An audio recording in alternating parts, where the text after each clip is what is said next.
तक है कौवे और उल्लू। बहुत समय पहले की बात है। एक वन में एक विशाल बरगद का पेड़ कौवों की राजधानी था। हजारों कौवे उस पर वास करते थे। उसी पेड़ पर कौवों का राजा मेघवर्ण भी रहता था। बरगद के पेड़ के पास ही एक पहाड़ी थी जिसमें असंख्य गुफाएं थीं। उन गुफाओं में उल्लू निवास करते थे। उनका राजा अरिमदर्न था। अरिमदर्न बहुत पराक्रमी राजा था। कौओं को तो उसने उल्लुओं का दुश्मन नंबर 1 घोषित कर रखा था। उसे कौओं से इतनी नफरत थी कि किसी कौवे को मारे बिना वह भोजन नहीं करता था। जब बहुत अधिक कौवे मारे जाने लगे तो उनके राजा मेघवर्ण को बहुत चिंता हुई। उसने कौओं को एक सभा इस समस्या पर विचार करने के लिए बुलाई।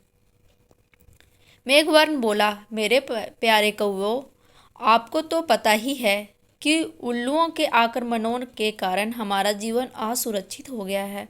हमारा शत्रु शक्तिशाली है और अहंकारी भी। हम पर रात को हमले किए जाते हैं। हम रात को देख नहीं पाते। हम दिन में जवाबी हमला नहीं कर पाते क्योंकि वे गुफाओं के अंधेरों में सुरक्षित बैठे रहते हैं।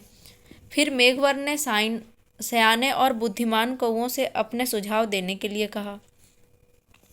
एक डरपोक कौआ बोला, हमें उल्लुओं से समझौता कर लेना चाहिए। वह जो शर्त रखे हम स्वीकार करें। अपने से ताकतवर दुश्मन से पिटते रहने में क्या तुक है। बहुत से कौओं ने काँव काँव करके विरोध प्रकट किया। एक गर्म दिमाग का कौआ चीखा, हमें उन दुष्टों से बात नहीं करनी चाहिए। सब उठो और उन पर आक्रमण कर दो। एक निरावादी कौआ बोला, शत्रु बलवान है, हमें यह स्थान छोड़कर चले जाना चाहिए। सयाने कौवे ने सलाह दी, अपना घर छोड़ना ठीक नहीं होगा। हम यहाँ से गए तो बिल्कुल ही टूट जाएंगे। हमें यहीं रहकर ही पक्षियों से सहायता लेनी चाहिए। कौवों में सबसे चतुर व बुद्धिमान स्थिरजीवी नामक कौवा था, जो चुपचाप बैठा सबकी दलीलें सुन रहा था। राजा मेघवर्ण उसकी ओर मुड़ा, महाशय आप चुप हैं, मैं आपकी राय जानना चाहता हूँ। स्थिरजीवी बोला, महाराज, शत्रु अधिक शक्तिशाली हो तो छल नीति से काम लेनी चाहिए। कैसी छल नीति, जरा साफ साफ बताइए। स्थिरजीवी राजा ने कहा। स्थिरजीवी बोला, आप मुझे भला बुरा कहिए और मुझ पर जानलेवा हमला कीजिए। मेघवर्ण चौंका, यह आप क्या कह रहे हैं स्थिरजीवी। स्थिरजीवी राजा मेघवर्ण वाली डाली पर जाकर कान में बोला, छल नीति के लिए हमें यह नाटक करना पड़ेगा। हमारे आसपास के पेड़ों पर उल्लू जासूसी हमारी इस सभा की सारी कार्यवाही देख रहे हैं। उन्हें दिखाकर हमें फूट और झगड़ों का नाटक करना होगा। इसके बाद आप सारे कौओं को लेकर ऋषमुख पर्वत पर जाकर मेरी प्रतीक्षा करें। मैं उल्लुओं के दल में शामिल होकर उनके विनाश का सामान जुटाऊंगा। घर का भेदी बनकर उनकी लंका ढाऊंगा। फिर नाटक शुरू हुआ। स्थिरजीवी चिल्लाकर बोला, मैं जैसा कहता हूँ वैसा कर। राजा के बच्चे, क्यों हमें मरवाने पर तुले हैं। मेघवर्ण चीख उठा, गद्दार, राजा से ऐसी बदतमीजी से बोलने की तेरी हिम्मत कैसे हुई। कई कौवे एक साथ चिल्ला उठे, इस गद्दार को मार दो।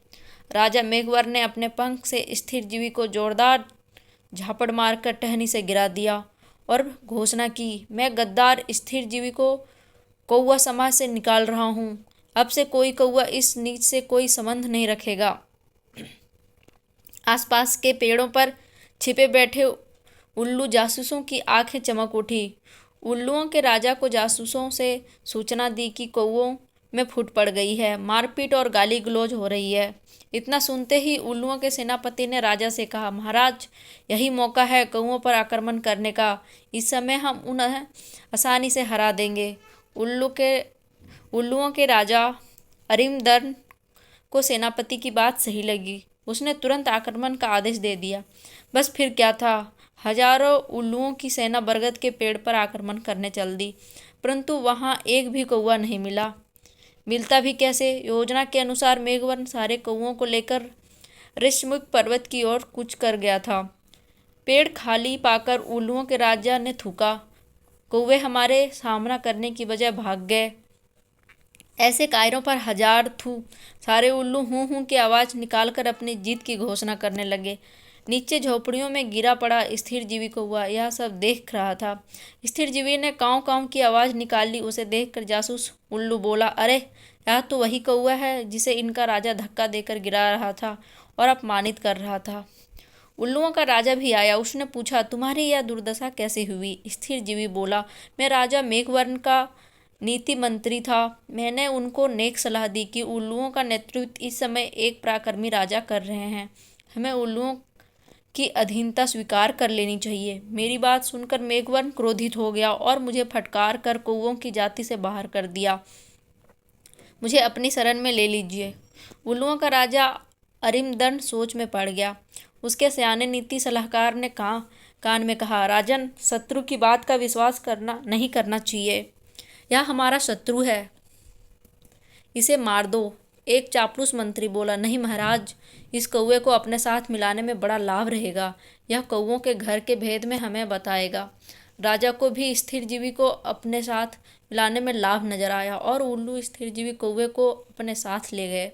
वहाँ अरिमर्दन ने उल्लू सेवकों से कहा, स्थिर जीवी को गुफा के शाही मेहमान कक्ष में ठहराओ। उन्हें कोई कष्ट नहीं होना चाहिए। स्थिर जीवी हाथ जोड़कर बोला, महाराज, आपने मुझे शरण दी, यह बहुत है। मुझे अपनी शाही गुफा के बाहर एक पत्थर पर सेवक की तरह ही रहने दीजिए। वहाँ बैठकर आपके गुण गाते रहने की ही मेरी इच्छा है। इस प्रकार स्थिर जीवी शाही गुफा के बाहर डेरा जमाकर बैठ गया। गुफा में नीति सलाहकार ने राजा से फिर कहा, महाराज, शत्रु पर विश्वास मत करो। उसे अपने घर में स्थान देना तो आत्महत्या करने समान है। अरिमर्दन ने उसे क्रोध से देखा। तुम मुझे ज़्यादा नीति समझाने की कोशिश मत करो। चाहो तो तुम यहाँ से जा सकते हो। नीति सलाहकार उल्लू अपने 2-3 मित्र के साथ वहाँ से सदा के लिए यह कहता हुआ विनाश काले विपरीत बुद्धि। कुछ दिन बाद स्थिर जीवी लकड़ियाँ लाकर गुफा के द्वार के पास रखने लगा। सरकार, सर्दियाँ आने वाली है। मैं लकड़ियों की झोपड़ी बनाना चाहता हूँ ताकि ठंड से बचाव हो। धीरे धीरे लकड़ियों का काफ़ी ढेर जमा हो गया। एक दिन जब सारे उल्लू सो रहे थे तो स्थिर जीवी वहाँ से उड़कर सीधे ऋषिमुख पर्वत पर पहुँचा, जहाँ मेघवर्ण और कौवे सहित उसी की प्रतीक्षा कर रहे थे। स्थिर जीवी ने कहा, अब आप सब निकट के जंगल से जहाँ आग लगी है एक एक जलती लकड़ी चोंच में उठाकर मेरे पीछे आइए। कौवों की सेना चोंच में जलती लकड़ियाँ पकड़ स्थिर जीवी के साथ उल्लुओं की गुफाओं में आ पहुंची।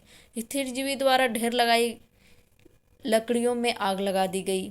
सभी उल्लू जलने या दम घुटने से मर गए।